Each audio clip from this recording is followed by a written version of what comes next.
Në reagimin e BDI-s potencohet se nga 36 projektet e financuara, vetëm një shoqatë shqiptare ka përfituar mbështetje, ndërsa organizatat maqedonase, serbe dhe të komuniteteve të tjera dominojnë listën e përfituesve. Veçanërisht shqetësues është fakti se 5 projekte janë ndarë për iniciativa të lidhura me komunitetin serb, përfshirë dhe projektin për shënimin e 110 vjetorit të Kajmakçalanit, ndërsa organizata Bashkësia e Serbëve të Maqedonisë nga Kumanova ka përfituar 3 projekte, kurse shoqata KUT Srpski Ves gjithashtu nga Kumanova ka përfituar 2 projekte, thuhet në reagimin e Bashkimit Demokratik për Integrim.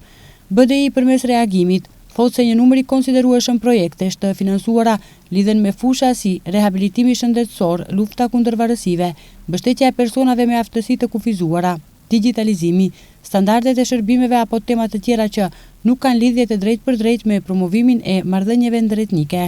Sipas integristëve, kjo është në kundërshtim të plot me kriteret e shpallura nga vetë ministria, të cilat parashohin promovimin e karakterit multietnik të shoqërisë, zvoglimin e distancës etnike, luftimin e diskriminimit, zbatimin e marrëveshjes Kurnis të Ohrit, respektimin e përdorimit të gjuhëve të komuniteteve dhe mbrojtjen e identitetit kulturor të gjitha bashkësive. BDI kërkon publikim të plot të procesit të vlerësimit, kritereve sipas të cileve janë përzgjedhur projektet dhe një auditim të pavarur për të verifikuar nëse fondet publike janë ndarë në mënyrë të drejtë, transparente dhe në përputhje me qëllimin për të cilin janë miratuar.